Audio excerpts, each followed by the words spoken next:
नमस्कार। टेस्ट हो गया, अब सिलेबस की ओर आगे चलते हैं। खुशखबरी तो है, 5000 हो गए हम लोग। एक छोटा सा माइलस्टोन होता है ना, वो हम लोगों ने अचीव कर लिया और सभी आप लोग ही इसके असली हकदार हैं। अभी हम लोग को बहुत लंबा सफ़र तय करना है और ये चीज़ें, ये माइलस्टोन छोटे छोटे आते रहेंगे। बस आप लोगों से गुजारिश है कि अपनी इस इंटेंसिटी को ना आगे भी कंटिन्यू रखना, ताकि जो जितना पहले का होता है ना वो उतना ख़ास होता है ना, किसी के लिए भी। तो इस चीज़ का आपको ध्यान रखना है कि जो मेरे शुरुआती स्टूडेंट्स, जो आप लोग हैं, ये शुरुआती चरण ही कहा जाएगा, आप सब लोग मेरे लिए बहुत ख़ास हैं, बहुत विशिष्ट हैं और इसे मैं शब्दों में नहीं कह सकता हूँ। ठीक है, बार बार मैं कई बार सोचता हूँ कि अच्छी अच्छी बातें करूँ और काफ़ी डिस्कशन करूँ आपसे, लेकिन मुझे लगता है कि आप लोगों का टाइम ज़्यादा इंपॉर्टेंट है और उसमें सिर्फ पढ़ाई की बातें ही ज़्यादा केंद्रित हो पाएँ तो ज़्यादा अच्छा है। तो इसीलिए ज़्यादा मैं इधर उधर की बात नहीं कर पाता हूँ। लेकिन इसका मतलब ये मत सोचिएगा आप कि मैं आप लोगों के बारे में सोचता नहीं, या आप लोगों के द्वारा की जा रही मेहनत का मुझे अंदाज़ा नहीं है, पूरी तरह अंदाज़ा है। फेसबुक पे भी राकेश सिंह के नाम से उपस्थित हूँ मैं। आप चाहें तो फेसबुक पे मुझसे संपर्क कर सकते हैं और फेसबुक पे ही अपने चैनल का एक पेज भी है, एम विद राकेश, आप चाहें तो वहाँ भी मुझसे संपर्क कर सकते हैं। खैर, पॉलिटी में जो टेस्ट हुआ उसमें आप लोग की जो ज़्यादातर जो कमेंट्स आए हैं उसमें 12 से लेके 14, 15 कुछ ने और अच्छे मार्क्स बताए हैं। देखिए 14 के ऊपर जितने हैं मैं सेटिस्फाई हूँ। 12 के नीचे जिसके आ रहे हैं प्लीज़ थोड़ा मेहनत बढ़ा दीजिए, क्योंकि 12 नंबर इसमें आने चाहिए थे, है ना। आप लोगों ने इजी क्वेश्चन भी गलत कर दिए कुछ। और वो वाइस प्रेसिडेंट वाला, भाई वाइस प्रेसिडेंट की सैलरी कहाँ मिलती है ना, वो क्वेश्चन भी गलत हो गया आपका।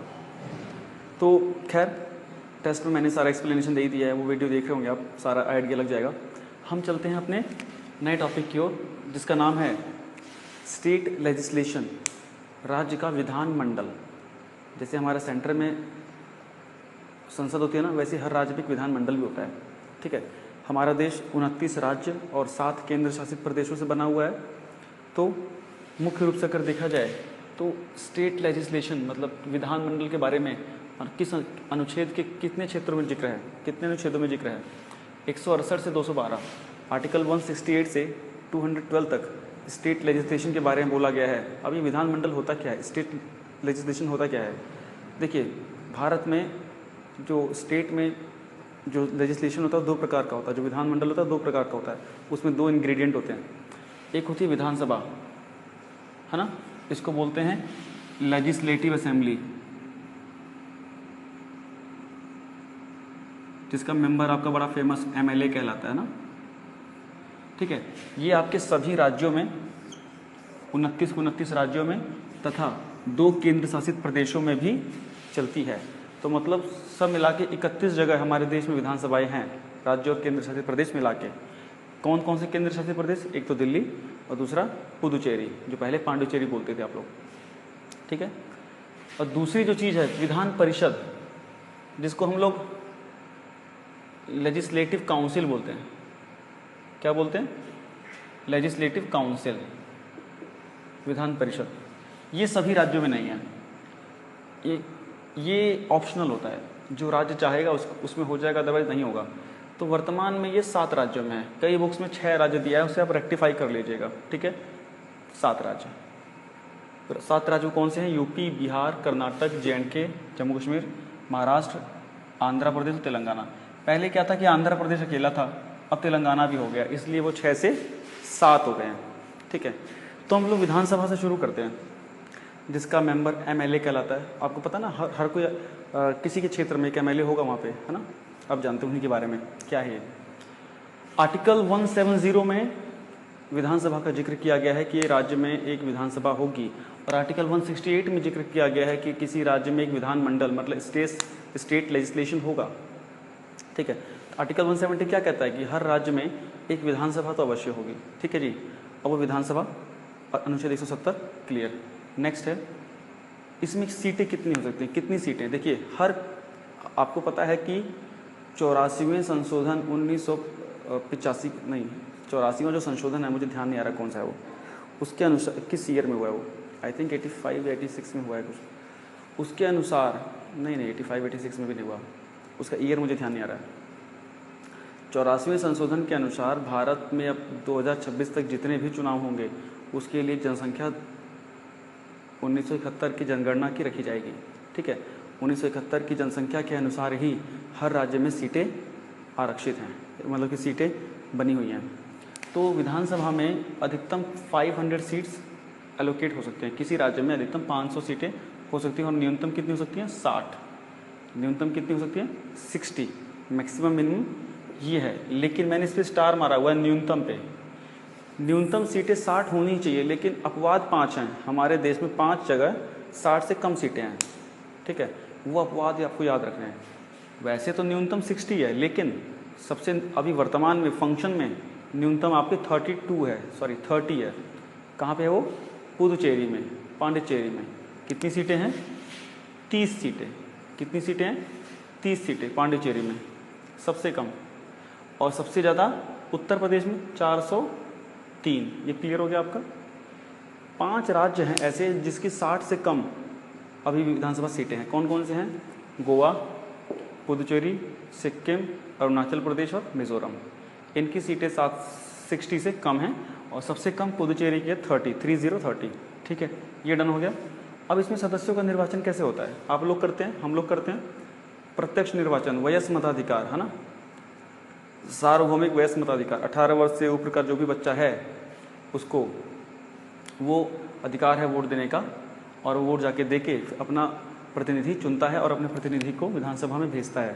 ठीक है, वो उस विधानसभा का सदस्य कहलाता है, मेंबर ऑफ लेजिस्लेटिव असेंबली, और शॉर्ट फॉर्म में MLA। तो प्रत्यक्ष मतदान के द्वारा विधानसभा का सदस्य चुना जाता है, उसका निर्वाचन होता है। अब इसकी योग्यताएं, अब देखिए एक चीज़ मैंने लिख दी, मनोनयन। प्रत्यक्ष मतदान के द्वारा तो चुना ही जाता है, साथ में राज्यपाल भी एक सदस्य को चुनता है, एंग्लो इंडियन को। किसको? एंग्लो इंडियन को। अगर चुने हुए लोगों में कोई भी एंग्लो इंडियन नहीं है तो राज्यपाल एक एंग्लो इंडियन को भी नॉमिनेट करेगा। एक चीज़ हो गई, ये निर्वाचन हो गया। अब इसमें आता है योग्यताएं क्या हैं। Article 173 tell us about eligibility of members of legislative assembly, कि जो सदस्य बनना है उसके लिए क्या योग्यता चाहिए। भारत का नागरिक होना चाहिए, 25 वर्ष की आयु पूरी कर रखी हो। कितने वर्ष की? 25 साल की। 25 साल की आयु पूर्ण कर रखी हो, मानसिक रूप से ठीक हो, पागल ना हो, दिवालिया ना हो, किसी लाभ के पद पे ना हो। ठीक है, वो इसका सदस्य बन सकता है। क्लियर हो गया आपको। अब कश्मीर के केस में मैंने लिखा हुआ है, जैसे कि हर जगह तो राज्यपाल एक व्यक्ति को चुनता है, कश्मीर के राज्यपाल के पास स्पेशल प्रिविलेज है, वो वहाँ पे विधानसभा में 2 महिलाओं को नॉमिनेट करता है अलग से। ठीक है, तो ये आप लोगों को ध्यान में रखना पड़ेगा कि कश्मीर में राज्यपाल विधानसभा में 2 महिलाओं को भी नॉमिनेट करता है। क्लियर हो गया। अनुच्छेद 332 के तहत विधानसभाओं में SC और ST को सीटों में आरक्षण दिया गया है। किसके तहत? अनुच्छेद 332 के तहत विधानसभा में सीटें आरक्षित है ना, इसके आधार पे। और देखिए, हर 75,000 पे, 75,000 पे एक सीट होती है, हर 75,000 पे एक सीट। ठीक है, तो ये ध्यान में देके रखना आपको। अब देखते हैं इसका कार्यकाल के बारे में कहाँ जिक्र है। कार्यकाल 172, आर्टिकल 172 किसके बारे में बात करता है? कि विधानसभा का टेन्योर कितना होगा, विधानसभा का टेन्योर कितना होगा, कार्यकाल कितना होगा।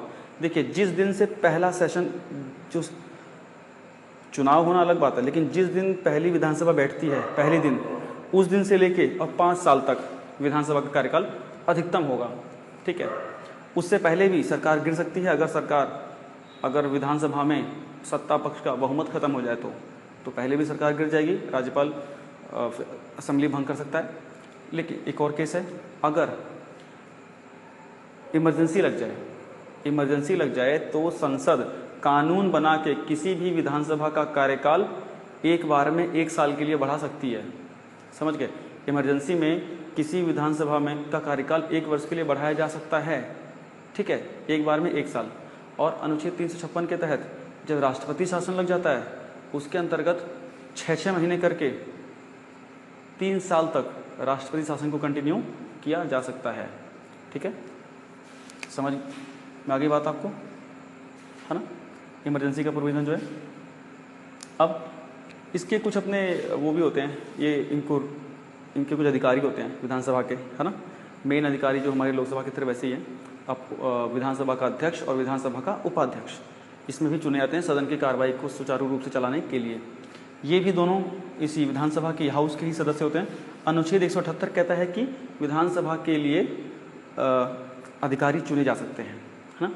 विधानसभा की कार्रवाई को चलाने के लिए अधिकारी को चुना जाएगा। इसके अंतर्गत दो प्रमुख अधिकारी होते हैं, एक तो अध्यक्ष होता है और एक तो उपाध्यक्ष होता है। इनका काम सेम लोकसभा स्पीकर की तरह होता है, लेकिन एक थोड़ा सा डिफरेंस क्या है कि वहाँ पे तो लोकसभा अध्यक्ष भी सिर्फ संसद का सदस्य होता है और उसी की शपथ लेता है, लेकिन यहाँ पे राज्यपाल इनको अलग से शपथ दिलाता है, इनके इस अध्यक्ष पद की और उपाध्यक्ष पद की। तो इसका मतलब क्या है, विधानसभा अध्यक्ष और विधानसभा उपाध्यक्ष विधानसभा सदस्य की तो ओथ लेते हैं, साथ में अध्यक्ष पद और उपाध्यक्ष पद की भी ओथ लेते हैं, शपथ लेते हैं। ये इसमें अलग बात है हमारे लोकसभा अध्यक्ष के हिसाब से, ठीक है। फिर इनके वही काम है जो लोकसभा में काम होता है लोकसभा अध्यक्ष का, सदन की कार्यप्रणाली को पूर्ण रूप से चलाना, सदन के सदस्यों के विशेषाधिकार की रक्षा करना, सदन का जो नेता होता है ना, उसके मदद संसदीय मंत्री जो होता है उसकी मदद से पूरी कार्रवाई चलाना, सदन की सब नियम कानून के तहत जो सदन की प्रोसीडिंग है वो उसको फॉलो करवाना, सब पे ये चाहता है वो कि आज्ञा का पालन करें लोग। राज्यपाल और सदन के बीच में एक प्रकार से एक कड़ी होता है, जो अध्यक्ष होता है राज्यपाल और सदन के बीच में एक प्रकार से कड़ी होता है। और कई विधानसभा की कई सारी कमेटियां जो होती हैं उसका ये ऑटोमेटिकली प्रेसिडेंट होता है, अध्यक्ष हो जाता है, समझ गए। अगर लोकसभा अध्यक्ष को अपना इस्तीफा देना हो तो उपाध्यक्ष को देगा, और लोकसभा उपाध्यक्ष को अपना इस्तीफा देना हो तो अध्यक्ष को देगा, एक दूसरे को देंगे, है ना। और ये भी जब तक विधानसभा खत्म नहीं होती है तब तक अपने पद पे बने रह सकते हैं, ठीक है, लेकिन समय से पहले भी अपना इस्तीफा दे सकते हैं। और विधानसभा अगर चाहे तो इनको समय से पहले भी हटा सकती है सदन में विशेष प्रस्ताव पास करके, लेकिन उसके लिए इनको कम से कम 14 दिन पहले इनको नोटिस देना पड़ेगा। आप इसको नोट करते चलिए, सब कुछ बोर्ड पे मैं नहीं लिख पाऊंगा, ठीक है। 14 दिन पहले नोटिस देना होगा सदन के लोगों को, अगर उपाध्यक्ष को या अध्यक्ष को हटाना चाहते हैं तो, कि भैया हम आपको खिलाफ आप ये प्रस्ताव ला रहे हैं और आपको नोटिस कर रहे हैं, तो उसके बाद वो प्रस्ताव आएगा और अगर पास हो गया तो उसके बाद विधानसभा अध्यक्ष या उपाध्यक्ष जिसके खिलाफ वो आया है वो तुरंत ही इस्तीफा दे देगा। अब देखिए, अगर इस्तीफा हो गया, इसके बाद मान लीजिए इस्तीफे उस प्रक्रिया जो चल रही है उस दौरान वह जो विधानसभा का जो अध्यक्ष है वो सामान्य सदस्य की तरह रहेगा और चर्चा में भाग ले सकता है, अपना बचाव कर सकता है, लेकिन वोटिंग के टाइम पे वोट नहीं कर सकता है। जब उसके विरुद्ध कार्रवाई हो रही होगी तो वोटिंग के टाइम पे वोट नहीं कर सकता है। लेकिन अगर नॉर्मल कंडीशन में हाउस चल रहा है और वहाँ पे कभी मतदान की आवश्यकता पड़ती है और टाई हो जाए, मतदान में टाई हो जाए हाउस में, तो ये अपना निर्णायक वोट दे सकता है उसी कंडीशन में, वैसे नहीं देगा। क्लियर हो गया, डन हो गया। अब इस क्लास में हम सिर्फ लोकसभा विधानसभा विधान परिषद करेंगे, ठीक है। और अगली अगर इसका कुछ छूट जाएगा इसके अलावा जो बचा है राज्य कार्यपालिका का, तो नेक्स्ट वीडियो में करके और राज्य के महाधिवक्ता और केंद्र के महान्यायवादी का वीडियो इकट्ठा करके बनाऊंगा और वो खत्म हो जाएगा, ठीक है। अब ये मेन चीज़ें मैंने आपको बता दी ऑलमोस्ट, जहाँ से क्वेश्चन पुट अप होते हैं। आगे आते हैं लेजिस्लेटिव काउंसिल के ऊपर, विधान परिषद के ऊपर। किसके ऊपर? विधान परिषद के ऊपर। मैं थोड़ा सा ज़रा पानी पी लूँ।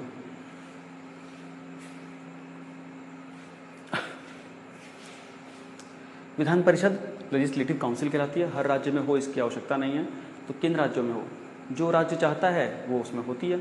अगर कोई विधानसभा चाहती है कि हमारे राज्य में विधान परिषद हो, तो वह अपने सदन में विशेष बहुमत से, जो सदन की कुल संख्या है उसकी स्पेशल मेजोरिटी मतलब 2/3, और जितने लोग प्रेजेंट हैं उस दिन उनकी 2/3 मेजोरिटी अगर हो जाती है और प्रस्ताव पास कर देती है कि हमारे यहाँ जी विधान परिषद होनी चाहिए, तो प्रस्ताव पास होकर संसद जाता है और संसद सिंपल मेजोरिटी के द्वारा विधान परिषद बनाने के लिए प्रस्ताव पास कर देती है। तो अगर पार्लियामेंट से जब वो प्रस्ताव पास हो जाता है तो फिर उस स्टेट में विधान परिषद लेजिस्लेटिव काउंसिल शुरू हो जाती है, ठीक है। क्लियर हो गया। ये बिल्कुल राज्यसभा की तरह इसका स्वरूप होता है। जैसे सेंटर में राज्यसभा होती है वैसे स्टेट में विधान परिषद होती है। इसके मेंबर को MLC बोलते हैं, सुना होगा आप लोगों ने।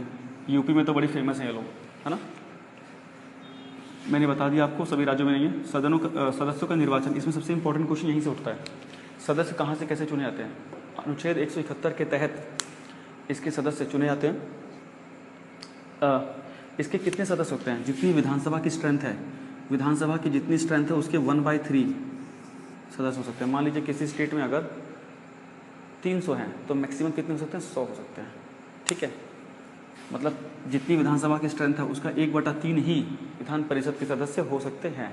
ठीक है, अभी वर्तमान में सबसे ज़्यादा ऑफकोर्स यूपी में है। अब इसका निर्वाचन कौन करता है, इनको चुनता कौन है? अप्रत्यक्ष चुनाव प्रणाली के द्वारा चुने जाते हैं, अप्रत्यक्ष रूप से, क्लियर है, इनडायरेक्ट इलेक्शन के द्वारा। इसमें जो टोटल स्ट्रेंथ है इसका 1/3 सदस्यों को कौन चुनता है? जो वहाँ के नगर पालिकाएँ, नगर निगम वगैरह, जो कैंटोनमेंट बोर्ड की जो कमेटी वो होती हैं, समितियाँ होती हैं, उसके जो निर्वाचक मंडल हैं उसके सदस्य इनको चुनते हैं 1/3 सदस्यों को। 1/3 जो टोटल स्ट्रेंथ है उसमें से 1/3 को कौन चुनता है? जो हमारे स्थानीय स्वशासन के जो निकाय हैं, नगर पालिका, नगर निगम, है ना, स्टेट जो एरिया या कंटोनमेंट का जो नगर पालिका है वो उनके सदस्य मिलके चुनते हैं। बाकी 1/3 सदस्यों को कौन चुनता है? विधानसभा के सदस्य, MLAs चुनते हैं। कितने? 1/3 सदस्यों को। अब जो उसके बाद 1/12 1/12 को कौन चुनता है? टीचर्स चुनते हैं। कौन चुनते हैं? टीचर्स।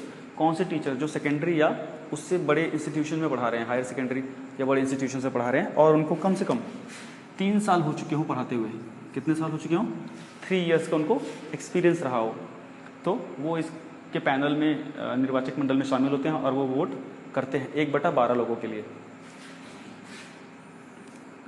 1/12 को कौन चुनते हैं? ग्रेजुएट्स लोग चुनते हैं, जो स्टेट से ग्रेजुएट्स हैं और जिनको ग्रेजुएट हुए कम से कम 3 वर्ष हो चुके हैं। 1/12 लोगों को वो चुनते हैं। अब बाकी बचा जो 1/6 1/6 जो बचा उसको राज्यपाल नॉमिनेट करता है। उसको कौन करता है? राज्यपाल नॉमिनेट करता है। ये टोटल अगर आप जोड़ेंगे तो टोटल 1 हो जाएगा। 1 मतलब कंप्लीट, 100% हो गया। ठीक है, ये यहाँ से क्वेश्चन खूब आते हैं, ध्यान दीजिएगा। 1/3 1/3 1/12 1/12 1/6, क्लियर। कार्यकाल 6 वर्ष का होता है। राज्यसभा की तरह कभी भी भंग नहीं होती है। हर 2 साल पे 1/3 लोग रिटायर हो जाते हैं। हर साल पे 1/3 लोग इसके रिटायर हो जाते हैं। इसके लिए योग्यता क्या है? योग्यता 30 वर्ष की आयु होनी चाहिए। ठीक है, उस राज्य का निवासी होना चाहिए। ठीक है, उस राज्य में निवास करता हुआ व्यक्ति होना चाहिए जो इसका सदस्य बनना चाहता है। 17 वसान तो दोनों क्लियर। देखिए, इसका मुख्य कार्य होता है एक प्रकार से राज्यसभा की तरफ फॉलो करना। बहुत ज़्यादा इसका औचित्य नहीं है। हाँ, इसके सिलेक्शन, इसके जो इलेक्ट करने की जो प्रोसेस है वहाँ से क्वेश्चन बहुत इसके पुटअप होते हैं। उसके बाद हम जैसे 17 वसान, जैसे हाउस कंप्लीट होता है, सेशन पूरा हो जाता है ना, सत्र को भंग किया जाता है, वो अनुच्छेद 174 के तहत राज्यपाल करता है। शुरू भी राज्यपाल करवाता है और भंग भी राज्यपाल करता है। लेकिन क्या, किन्हीं भी 2 सेशंस में 6 महीने से ज़्यादा का गैप नहीं होना चाहिए। मतलब जो आज खत्म हुआ सेशन तो उस डेट से लेके और जो सेशन नया शुरू होगा उसमें भी 6 महीने का गैप नहीं होना चाहिए। उन दोनों डेट्स के बीच में साल में कम से कम 6 महीने का गैप ना हो 2 सेशंस में, तो 3-4 सेशन हो जाते हैं। अमूमन 3 ही होते हैं। ठीक है, ये आपको MLAs और MLC के बारे में मैंने बताया। इसके तहत इनकी मेंबरशिप के बारे में बताया। अब इनकी मेंबरशिप जाती कैसे है? ठीक है, इनकी मेंबरशिप आर्टिकल 191 अगर आप देखेंगे, इसके तहत डिस्क्वालिफिकेशन है कि MLC या MLA कैसे डिस्क्वालीफाई हो सकते हैं। सिंपल बात, अगर गलत तरीके से चुन के आते हैं तो राज्यपाल राज्य निर्वाचन आयोग से सलाह लेके, परामर्श लेके इनको अयोग्य घोषित कर सकता है। इसके लिए इसके लिए गए किसी फैसले को कोर्ट में चुनौती नहीं दी जा सकती, एक बात। उसके बाद अगर ये दल बदल कानून का उल्लंघन कर दिया, है ना, 52वां संशोधन जो है 85 का 52nd अमेंडमेंट के तहत जो दल बदल कानून लगाया गया है, जिसके अंतर्गत क्या है कि भाई कोई भी अपने दल के साथ विश्वासघात नहीं कर सकता। उसमें कई क्राइटेरिया दिए हुए हैं, जैसे कि आप चुने गए किसी पार्टी के साथ और चुनाव के बाद आप दूसरे पार्टी में कूदे चले गए, ये रोकने के लिए, है ना। अगर कोई अपना चुनाव के बाद अपना दल छोड़ के चला गया या त्यागपत्र दे दिया तो उसकी सदस्यता तभी खत्म हो जाएगी, है ना। दल छोड़ के भी चला गया तो भी सदस्यता खत्म हो जाएगी। अगर 2/3 लोग दल छोड़ के जाते हैं तो सदस्यता नहीं जाएगी। उसके बाद मान लीजिए और कैसे जाएगी, अगर पार्टी ने आप मतदान करने के लिए व्हिप जारी कर रखा है कि भाई आपको इस केस में फेवर में या अगेंस्ट में मतदान करना हमारी पार्टी लाइन के अनुसार। अगर कोई क्या कहते हैं सदस्य उस व्हिप का, उस आदेश का पालन नहीं करता है और अगर 15 दिन के अंदर पार्टी उसे माफ़ नहीं करती है उसके इस अपराध के लिए, तो उसकी सदस्यता जा सकती है। समझ गया आप। उसके बाद मान लीजिए कोई निर्दलीय व्यक्ति चुना गया और 6 महीने के अंदर उसने कोई पार्टी ज्वाइन कर ली तो भी उसकी सदस्यता जा सकती है। मान लीजिए राष्ट्रपति के द्वारा कोई नॉमिनेटेड आदमी है, राष्ट्रपति नॉमिनेट करता है और उसने आके कोई पार्टी ज्वाइन कर ली तो उसकी सदस्यता भी जा सकती है। तो ये डिस्क्वालिफिकेशन आप लोग को ध्यान देना है, ठीक है। और अगर कोई इसमें कंटेंट छूट रहा होगा तो उसमें कमेंट में पूरा कर दूंगा, आप लोग कमेंट में you are free to ask anything, है ना। और इसमें मैं देख लूँगा और भी कुछ चीज़ अगर छूट रहे होंगे तो जो लास्ट वीडियो है स्टेट लेजिस्लेशन की, इस नेक्स्ट वीडियो में मैं मेनली इनके थोड़े बहुत फंक्शन है वो बता दूंगा। और उसके बाद आपका राज्य का महाधिवक्ता, है ना, सॉलिसिटर जनरल और सेंटर का अटॉर्नी जनरल दोनों इकट्ठे करा दूंगा, क्योंकि सेम पोस्ट है ये, है ना, एक स्टेट की एक सेंटर की, दोनों इकट्ठे करा दूंगा। और आपका केंद्र और राज्य खत्म हो जाएगा और साथ में केंद्र राज्य संबंध कराऊंगा, सेंटर स्टेट रिलेशनशिप, वो बड़ा इंपॉर्टेंट है ना। केंद्र राज्य संबंध, कई सारी कमेटियाँ, सरकारी आयोग आया हुआ है ना, कई सारी चीज़ें आई हुई हैं, वो अच्छे से कर लेंगे। इसी के बाद नेक्स्ट वीडियो में जुडिशरी आपका स्टार्ट होगा। अब तेज़ी से चलेंगे। और आप लोगों को बता दूं कि साइंस की वीडियो कल आपको पहली वीडियो ऑफिशियली मिल जाएगी, ठीक है। Thank you so much.